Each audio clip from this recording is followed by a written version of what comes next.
Hey, good morning, friends. Today is Wednesday, January the 22nd, 2025, and the time now is 7:43 a.m. So, my friends, I want to talk briefly about two topics.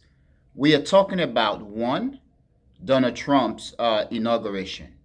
This is specifically about Donald Trump tweeting or reposting what the economist and professor Jeffrey Sachs said about Benjamin Netanyahu, the Prime Minister of Israel. Professor economist Jeffrey Sachs, in an interview, referred to Netanyahu as a deep, dark son of a bitch, and Donald Trump reposted or tweeted the comment, basically the segment of the video. And as a result, as we have been told, is that Benjamin Netanyahu and the Israeli government saw it as an insult, and Netanyahu refused to attend Donald Trump's inauguration on Monday. At least that is what we are told. Now, friends, the second topic regarding Elon Musk. So recently, Elon Musk, for the past 2 days now, has been going viral. That is a segment, a video segment of Elon Musk doing the Nazi salute. Or some people are basically protecting and defending him and saying that it wasn't a Nazi salute and that it was, quote unquote, a Roman salute. But history has told us that the Nazi or the Italian fascist government at the time, okay, prior to World War II or so, or even longer, had taken the salute, okay, remodeled the salute from a Roman salute. And my friends, history has told us many times that it is the same thing. The Roman salute, the Nazi salute, to be the same thing.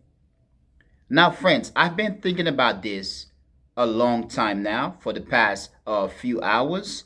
Whether we are talking about the Netanyahu and Donald Trump and the inauguration incident or the situation of Elon Musk doing the Nazi salute.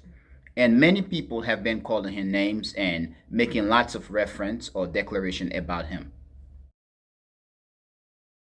Now, my friends, you are watching the playlist series, The Trends and Headlines in Geopolitics. And this, my friends, is episode 29.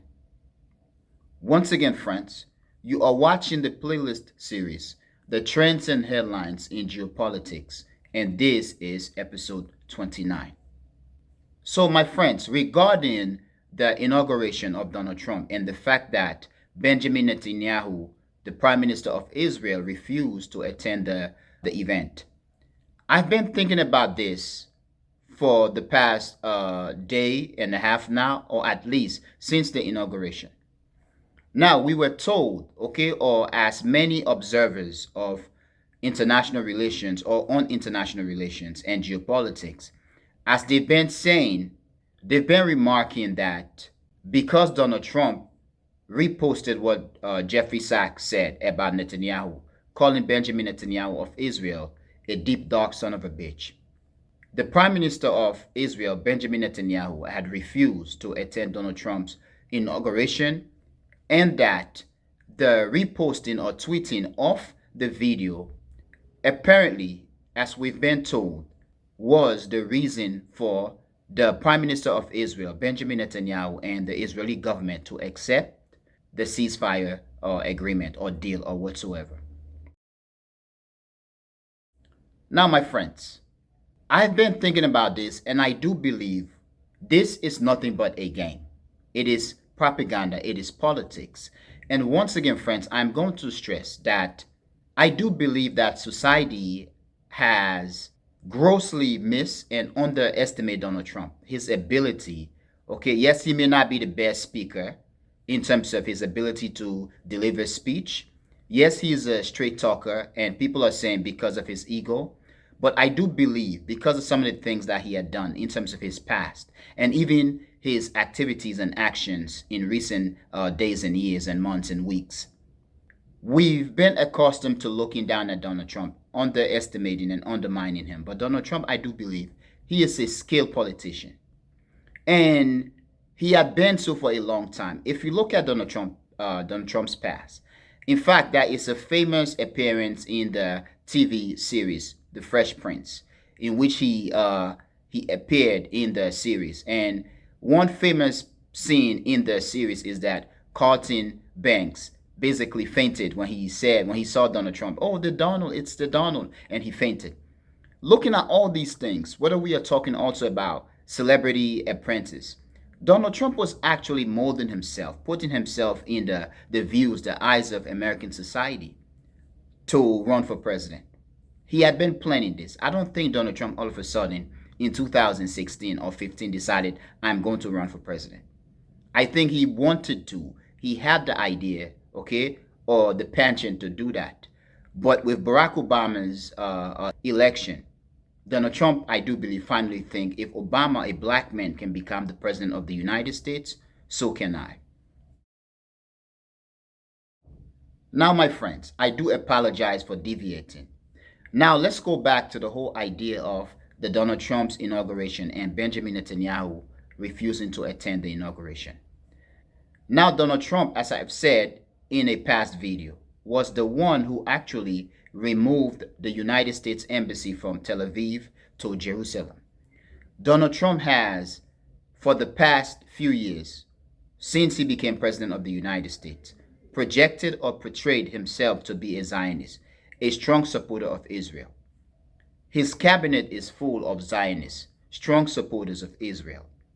The fact that Donald Trump retweeting a statement by a scholar about Benjamin Netanyahu being a son of a bitch, a deep dark son of a bitch, I don't think it means anything. I think it is a game. I think it is a game. Donald Trump and the United States will not decouple from Israel. Israel and the United States will have to go down together. Because, my friends, the Christian right is very strong in the Republican camp.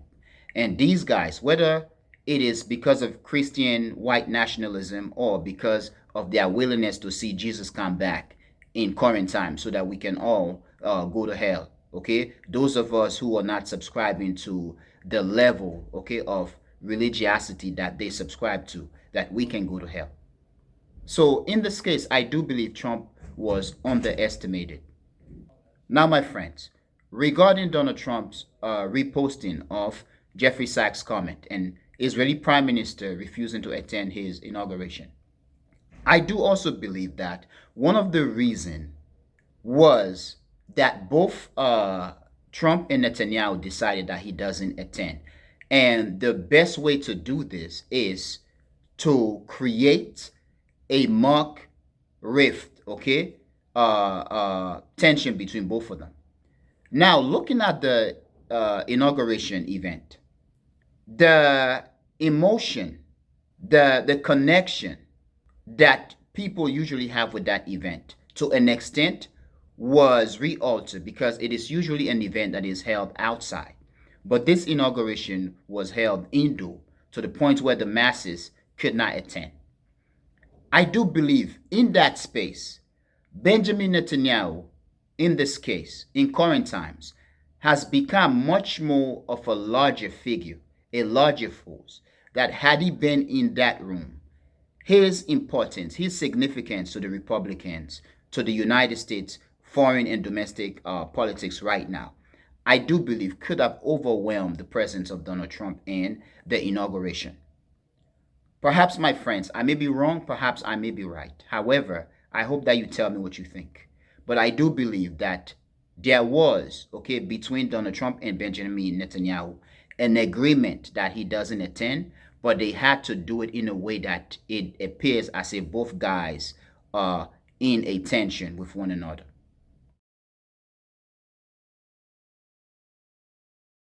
Now, regarding Elon Musk, video came out recently, okay, a day or so ago, about Elon Musk doing the Nazi salute. He did it twice, and then he did it again, but this time he did not extend his hand forward, okay, his arm forward. He did it first, banging on his chest, and then he did the Nazi salute. He turned around, he banged on his chest again, he did the Nazi salute.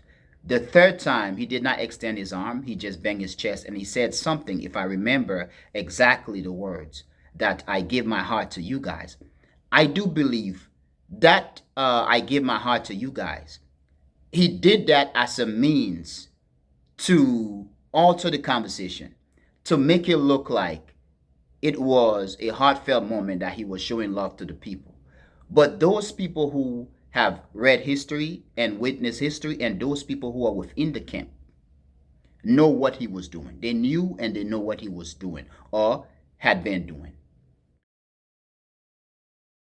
Now, I've heard too many people talking, and there are those who are saying that Elon Musk is on the spectrum, that he does have autism. I do think Elon Musk is on no spectrum.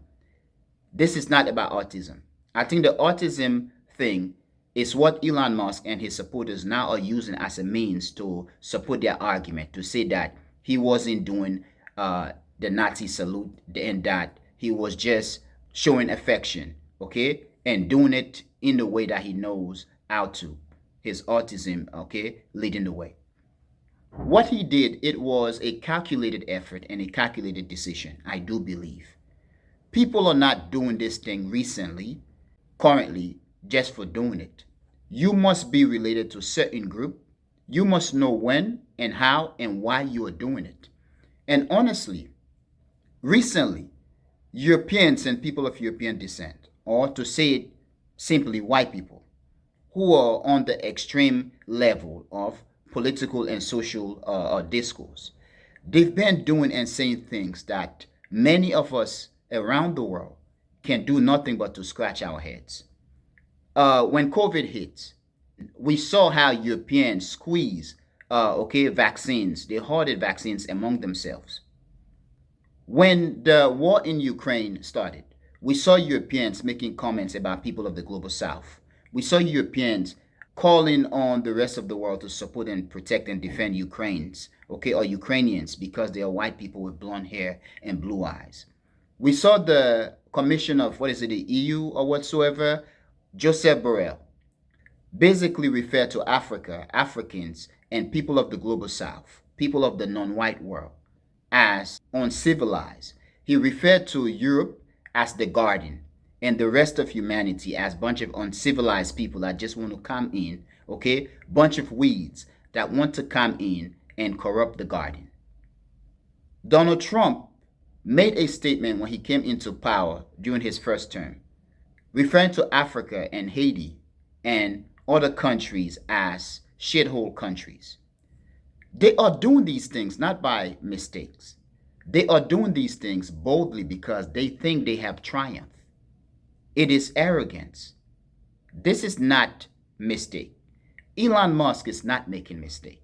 Elon Musk is not on the spectrum. I think people calling him crazy and saying that he is on the spectrum is bad in a way that this allowed them to dismiss the strength, to dismiss the gravity of what Elon Musk did with the Nazi salute and what other people in the European camp, descendants of Europe, basically simply white people on the extreme side of politics and social and economic and financial discourse.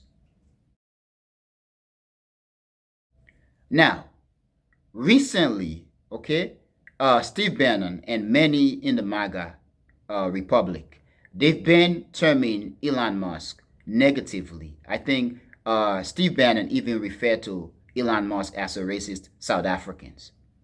Either way, we saw Elon Musk at the inauguration together with a bunch of billionaires, including Mark Zuckerberg and Jeff Bezos. It is interesting because the inauguration itself was very, interesting.